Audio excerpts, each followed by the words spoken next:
Louvado seja nosso Senhor Jesus Cristo, para sempre seja louvado. Rezemos juntos, meus irmãos, para que nós possamos mergulhar o nosso coração neste dia, nessa carta de São Tiago, na Palavra de Deus. Pelo sinal da Santa Cruz, livrai-nos Deus nosso Senhor, dos nossos inimigos, no nome do Pai, do Filho e do Espírito Santo. Amém. Vinde, Espírito Santo, enchei os corações dos vossos fiéis e acendei neles o fogo do vosso amor. Enviai-nos, ó Pai, o vosso Espírito, e tudo será criado, e renovareis a face da terra. Oremos. Ó Deus, que instruíste os corações dos vossos fiéis com a luz do Espírito Santo, fazei que apreciemos retamente todas as coisas, segundo o mesmo Espírito, e gozemos sempre de sua consolação, por Cristo Senhor nosso. Amém. Então, meus irmãos, nós estamos fazendo a carta de São Tiago. Nós fizemos ontem os 2 primeiros capítulos. Como ela é uma carta curtinha, ela só tem 5 capítulos, a gente fará hoje a outra metade da carta, né? O restante, os capítulos 3, 4 e 5 dessa carta de São Tiago. E o capítulo 3 começa dizendo assim: Meus irmãos, não haja muitos entre vós a se arvorar em mestres. Sabeis que sereis julgados mais severamente, porque todos nós caímos em muitos pontos. Se alguém não cair por palavra, este é um homem perfeito, capaz de refrear todo o seu corpo. Olha o que São Tiago começa a falar nesse inicinho do capítulo 3. Ele vem falar, primeiro ele vem falar da gente não ficar se arvorando de mestre, né? A gente gosta de ser chamado de mestre ou coisas semelhantes a essa. E ele vai dizer, começa dizendo isso, mas ele entra num ponto muito importante que vai ser aí, os próximos versículos vão falar sobre isso. Que se alguém não cair por palavra, é um homem que sabe refrear todo o seu corpo. Se você refreia a sua língua, diz essa carta, se você consegue refrear a sua língua, você refreia todo o seu corpo, né? Então, a gente tem que saber domar a nossa língua, saber domar as nossas palavras, né? A gente precisa saber dizer palavras acertadas, né? Palavras certas no momento certo. A gente precisa aprender a calar na hora certa também, a silenciar. Então a gente precisa aprender a controlar a nossa língua, porque se a gente controla a nossa língua, a gente consegue controlar todo o nosso corpo. E vai dizer assim: quando pomos o freio na boca dos cavalos para que nos obedeçam, governamos também o seu corpo. Vede também os navios, por grandes que sejam, e embora agitados por ventos impetuosos, são governados por um pequeno leme à vontade do piloto.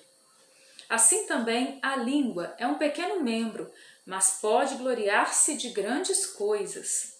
Considerai como uma pequena chama pode incendiar uma grande floresta. Também a língua é um fogo, um mundo de iniquidade.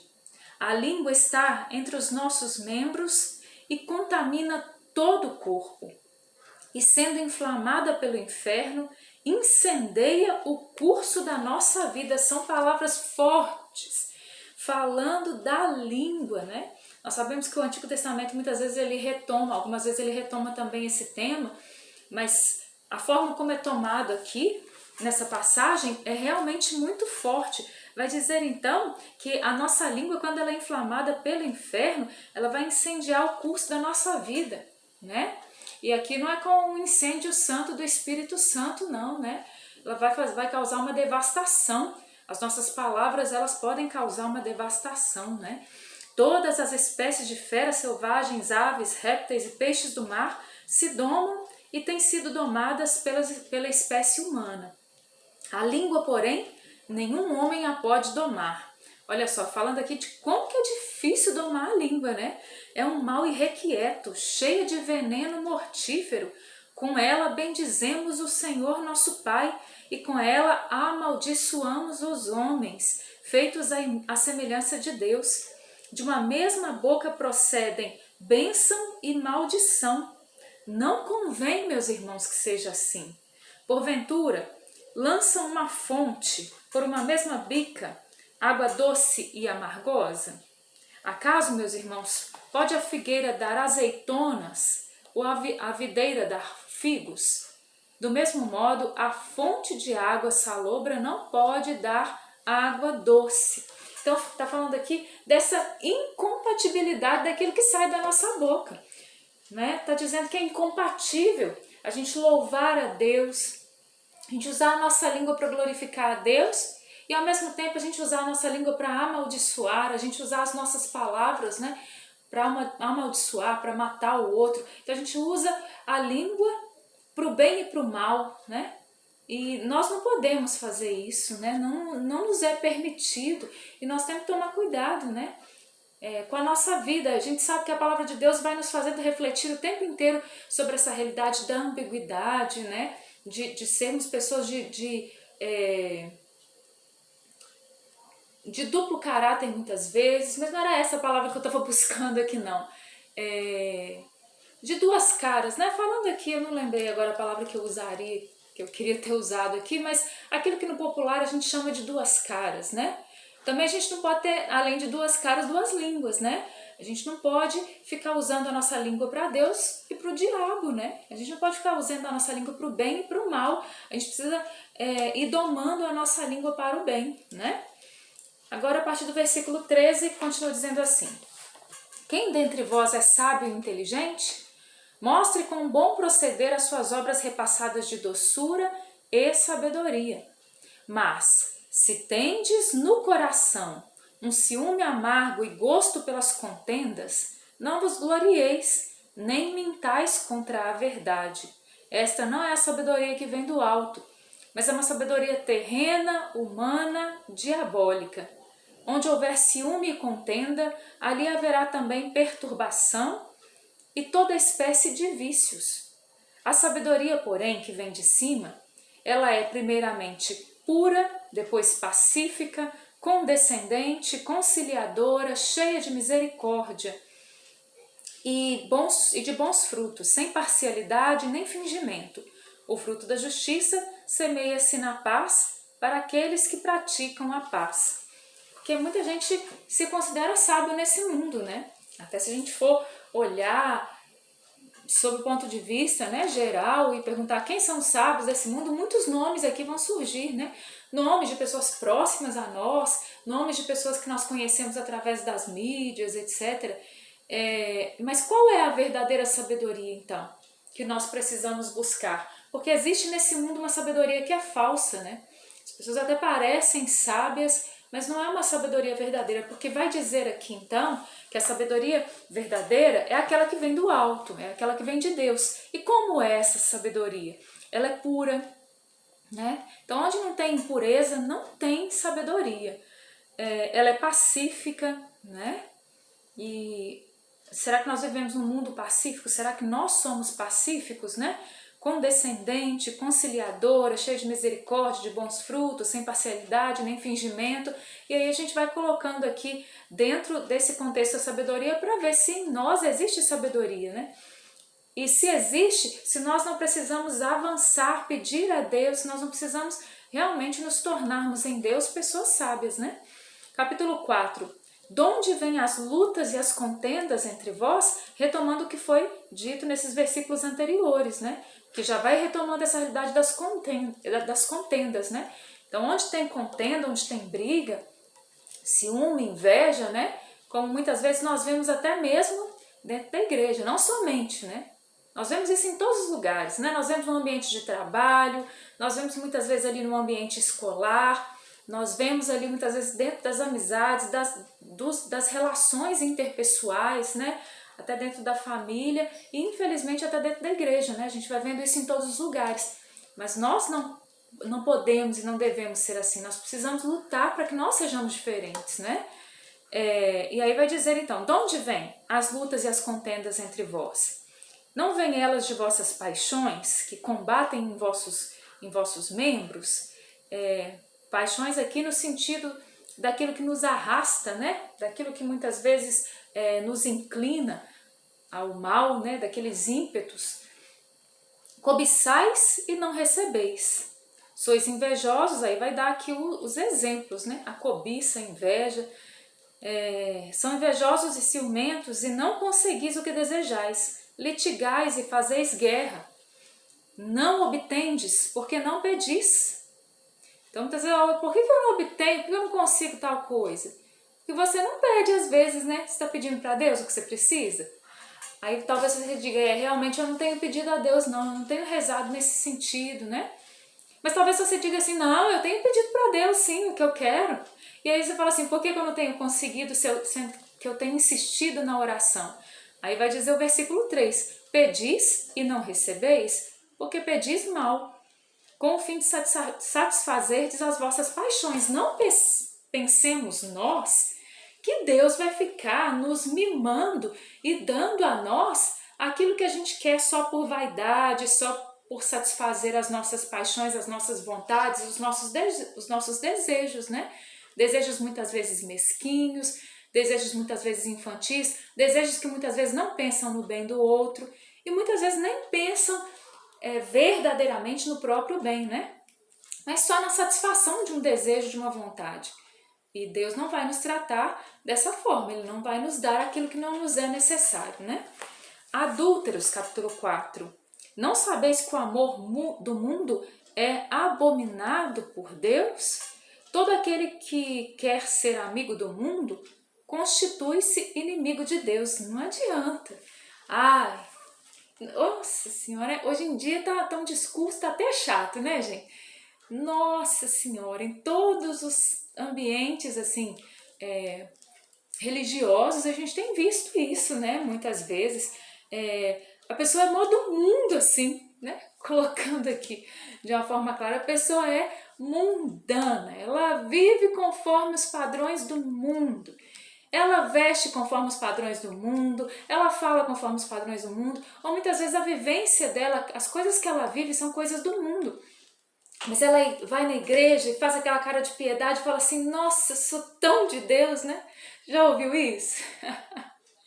Eu já ouvi gente virar pra mim assim, tu quer saber de viver nada do que fala no Evangelho, não quer saber de viver nada que a igreja fala, quer viver mesmo chafurdado no mundo. Aí vira pra gente e fala assim, eu sou muito católico, eu sou muito católica. Claro que aqui eu não vou falar o nome do santo, né? Mas já falaram assim comigo, a pessoa estava ali vivendo tudo o contrário. Mas na hora de justificar a sua fé, dizia, não, sou muito católico, nossa, sou uma pessoa de Deus demais. Ai, gente, não é fácil. Vamos continuar então. Versículo 7. Sede submissos a Deus, resisti ao demônio e ele fugirá para longe de vós. Como é que eu vou fazer, Charlene, diante dessa tentação e eu sinto que o demônio ele me persegue e ele quer acabar mesmo comigo? Como é que eu faço? Né? Eu sou arrastado ao mal, sou arrastado ao pecado. Aqui vai falar assim, olha, sede submissos a Deus. Primeiro, eu preciso me submeter a Deus, eu preciso ser submissa à vontade de Deus, né? Eu sou um insubmisso à vontade de Deus, eu não quero viver segundo a vontade de Deus, eu não quero rezar direito, eu não quero ouvir a voz de Deus, eu quero saber de nada disso. Mas eu quero que o demônio fuja de mim. Não tem jeito, né? Então, sede submissos a Deus. Resistir ao demônio, continua dentro do mesmo versículo. Resistir ao demônio. Então eu me submeto a Deus e eu resisto ao demônio. Gente, o demônio fica furioso que ele não te aguenta e vaza. Ele vai voltar numa outra oportunidade. Mas se ele está tentando fazer queda de braço com você, não que você vai fazer queda de braço com o demônio, né? Que foi uma linguagem figurada. Mas o demônio vem e ele vem te tentar e você resiste. Ele vem com a tentação, você resiste. Ele tenta te derrubar de alguma forma, você resiste. Ele coloca problemas na sua vida, você resiste. Ele olha para você no final das contas e vai falar assim, eu vou parar, vou dar uma afastada para eu montar outra estratégia. Porque essa criatura aí tá difícil de colocar ela no chão, né? Precisa ser assim, gente. A gente tem que ter aquilo que a psicologia chama de resiliência, uma palavra muito usada hoje em dia, né? A gente tem que ter essa resiliência, né? Não pode se deixar derrubar tão fácil assim não. E aí o demônio vai fugir para longe de vós, diz a palavra de Deus. Aproximai-vos de Deus e Ele se aproximará de vós. Lavai as vossas mãos, pecadores, e purificai os vossos corações. Ó homens de dupla atitude. Olha o que vem dizer esse versículo 8, né? Muito propício aqui para o tempo da quaresma. Aproximai-vos de Deus e Ele se aproximará de vós. Lavai as vossas mãos, pecadores, e purificai os vossos corações, ó homens de dupla atitude. Né? Vamos falar para nós, lava as suas mãos, lava o seu coração, lava a sua mente, né? Lava a sua alma e deixa de ser um homem de dupla atitude, uma mulher de dupla atitude. Nós precisamos nos converter. Reconhecei a vossa miséria, afligi-vos e chorai. Tem gente que fala assim, não pode ficar triste, né? Não pode chorar, não, tem que ficar triste mesmo, gente. Não tem esse negócio de não ficar triste, não. Com o pecado a gente tem que ficar triste, né? Quando a gente está afastado de Deus, que a gente está numa vida de pecado, que a gente está cometendo pecados que ferem o coração de Deus, isso precisa ferir o nosso coração e a gente tem que se afligir mesmo, tem que ficar aflito, a gente tem que chorar, pra gente tomar vergonha na cara e mudar de vida. Porque senão, não, bobagem, ficar triste não. A gente hoje foge de tristeza, não sei qual que é o problema da nossa geração com ficar triste, né? É que a gente quer a tristeza, a gente é masoquista, não. Mas é salutar, a gente já viu isso, né? Alguns dias atrás, a tristeza segundo Deus, que é aquela que provoca arrependimento, né? Humilhai-vos na presença do Senhor e Ele vos exaltará. Né? Humilhai-vos na presença do Senhor. A palavra de Deus diz, né, como nós já estudamos também, já lemos, que todo aquele que se exaltar será humilhado e todo aquele que se humilhar será exaltado. Então não vamos ficar nos exaltando não, né? Vamos nos humilhar perante Deus e Ele nos exaltará. Meus irmãos, não faleis mal uns dos outros. Quem fala mal do seu irmão ou julga, fala mal da lei e julga a lei. E se julgas a lei, já não és observador da lei, mas seu juiz. Não há mais que um legislador e um juiz, aquele que pode salvar e perder. Mas quem és tu que julgas o teu próximo? Então vai dizer, olha, Jesus é o justo juiz, né? A gente deixa o julgamento para Deus, né? Então, não adianta a gente ficar falando mal o tempo inteiro da pessoa, né? Tem hora que dá vontade, não dá vontade, a pessoa faz muita raiva na gente. Aí, principalmente se a gente tem a língua irrequieta, como a gente viu lá aqui no capítulo anterior, né? A nossa língua que não fica quieta dentro da boca, a gente fala com todo mundo mal daquela pessoa, né? Mas não resolve o problema. Então a gente precisa resolver o problema, ao invés de ficar só falando, descendo a lenha em todo mundo, né? Ficar falando mal dos irmãos. Agora dizeis, hoje ou amanhã iremos a tal cidade, ficaremos ali 1 ano, comerciaremos e tiraremos lucro. Agora vai falar da realidade dos ricos, vê que mudou de contexto aqui, de assunto, né? Aí vai dizer, entretanto não sabeis o que acontecerá amanhã, pois que é a vossa vida? Sois um vapor que aparece por um instante e depois se desvanece. Em vez de dizerdes, se Deus quiser, viveremos e faremos esta ou aquela coisa. Mas agora vós vos jactais de vossas presunções. Toda jactância desse gênero é viciosa. Aquele que souber fazer o bem e não o faz, peca. Olha que interessante o que vai dizer aqui, né? Primeiro vai dizer assim, olha, a nossa vida é um sopro. A gente precisa ter consciência disso, gente, todos os dias. Olha, a minha vida é um sopro, né? Eu posso partir para a eternidade hoje, né? Então eu tenho que pensar, será que eu estou vivendo para a eternidade ou eu estou vivendo para essa vida, né? Claro, a gente está nesse mundo, a gente vive também para sobreviver nesse mundo, né? Vamos dizer assim. Mas a gente tem que viver sabendo que a nossa vida vai nos projetar para algo que vem depois da morte, né? Então não adianta a gente ficar acumulando, passa a vida a acumular riquezas, porque uma hora vai morrer. E como a gente diz, caixão não tem gaveta, né? E o versículo 17 vai dizer uma coisa bem interessante. Aquele que souber fazer o bem e não faz, peca. Meu Deus, olha aqui a consciência do pecado, hein? A gente precisa chegar a esse nível de consciência do pecado. Se eu sei fazer o bem, eu tenho possibilidade de fazer o bem. Eu consigo fazer o bem, eu sei o que é o bem, mas eu não faço. Isso é omissão. Quando a gente reza lá na missa, né, que nós pedimos perdão ao Senhor pelos nossos pensamentos, palavras, atos e omissões. Então aqui está falando do pecado da omissão. Se eu sei fazer o bem e não faço, eu estou pecando por omissão. Agora, capítulo 5. Vós ricos chorai e gemei por causa das desgraças que sobre vós virão.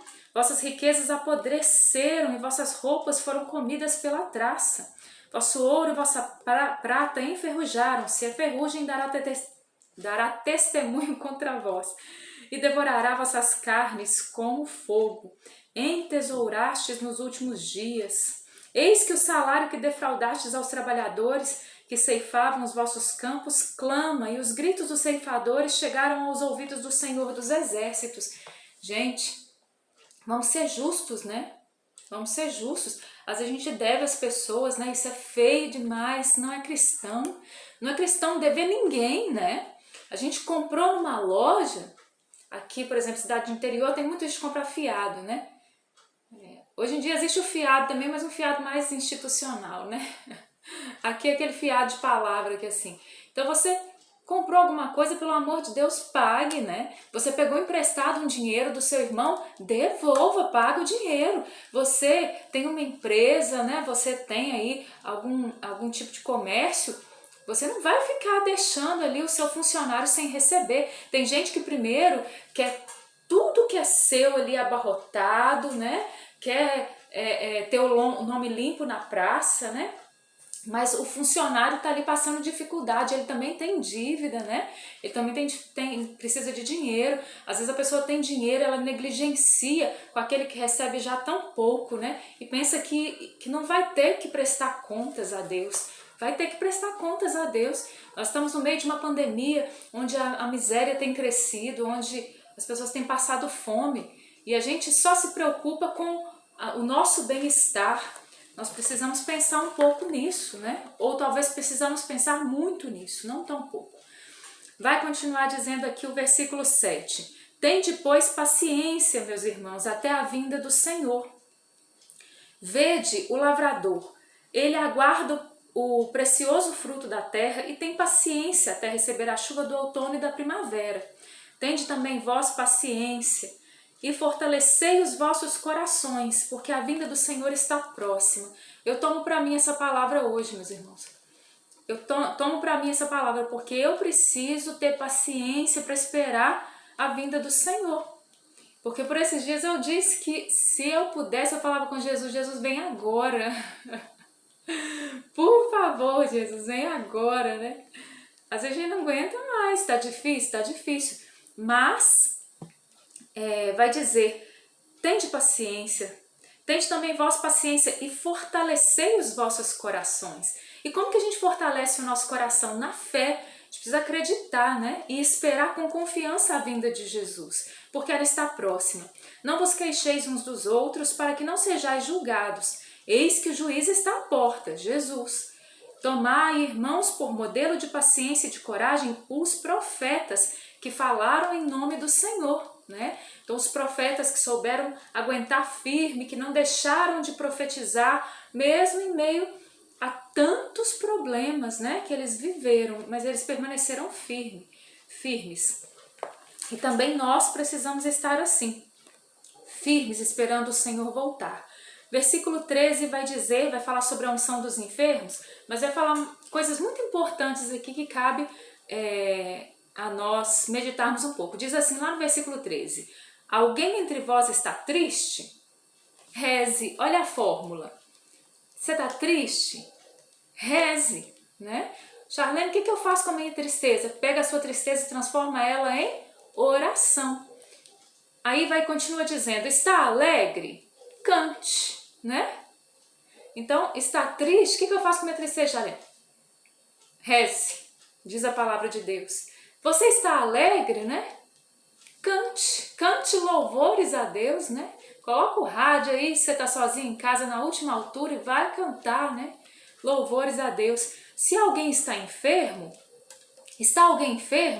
chame os sacerdotes da igreja, e estes façam oração sobre ele, ungindo com óleo em nome do Senhor. Aqui a importância da unção dos enfermos, né? Esse sacramento da igreja, a unção dos enfermos. Então, esse óleo da unção com que se unge, né, ali o enfermo.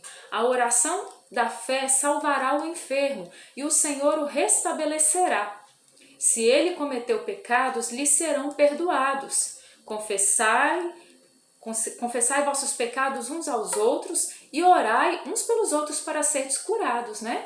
Então, o sacramento da unção dos enfermos, ele concede também o perdão. Se a pessoa está ali convalescente, ela nem tem condições de se confessar, então a unção dos enfermos é capaz de perdoar os pecados se, antes da pessoa entrar naquela condição, ela havia se arrependido dos pecados. Ou se talvez naquela condição, mas não conseguindo falar e por isso não consegue confessar, a pessoa tem o arrependimento no coração, a unção dos enfermos vai conferir também o perdão dos pecados, né? Essa é a beleza dos sacramentos da igreja. Agora, também a igreja diz, né? Isso aí às vezes é um pouco confundido, né? Dentro da igreja, que quando aquele enfermo ele pode se confessar, então que ele se confesse e receba também a unção dos enfermos, né? Isso aí a igreja coloca dessa forma, né? Na doutrina. Então vamos lá. A oração da fé, nessa parte eu já falei. A oração do justo tem grande eficácia. Elias era um homem pobre como nós, e orou com fervor para que não chovesse sobre a terra. E por 3 anos e 6 meses não choveu. Então, para dizer, Elias, um homem como nós, um homem simples, um homem pobre como nós, né? Mas porque ele era um homem de fé, ele era um grande homem de fé, ele orou com fervor e ficou 3 anos e meio sem chover. Orou de novo e o céu deu chuva. E a terra deu seu fruto. Para dizer o quê? Que a oração do justo tem grande eficácia. Grande eficácia. A oração do justo. Por que a oração do justo, Charlene? A oração do injusto não tem grande eficácia? Não tem, não. Eu escutei o professor Felipe Aquino falando sobre isso esses dias atrás, né? E bem interessante, é isso mesmo. Por quê? Porque a alma em estado de graça, ela está unida a Deus, num vínculo de amizade, né? Mas quando, pelo pecado, esse estado de graça ele é rompido, nós não estamos nessa comunhão com Deus. Então, qual oração vai ser mais eficaz? A oração daquele que está em plena comunhão com Deus, essa oração que acaba sendo uma oração direta, né, ao coração de Deus, ou o coração de uma pessoa que está completamente longe, distante de Deus, né? Lógico, a oração do justo é que vai ser ouvida mesmo, né? Vai ter grande eficácia. Meus irmãos, se alguém fizer voltar ao bom caminho algum de vós que se afastou para longe da verdade, saiba, aquele que fizer um pecador retroceder do erro, salvará sua alma da morte e fará desaparecer uma multidão de pecados, né? Por isso que a gente tem que continuar a nossa missão.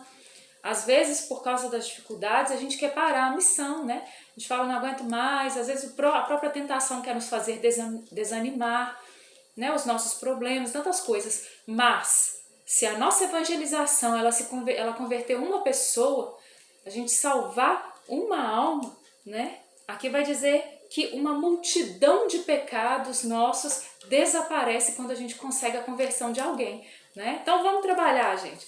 Vamos trabalhar porque não dá tempo a perder não, né? Rezemos juntos então, pedindo a Deus essa graça, a graça de vivermos a palavra de Deus, de proclamarmos a palavra de Deus, de mergulharmos na nossa vida e irmos configurando a nossa vida a santa palavra de Deus, né?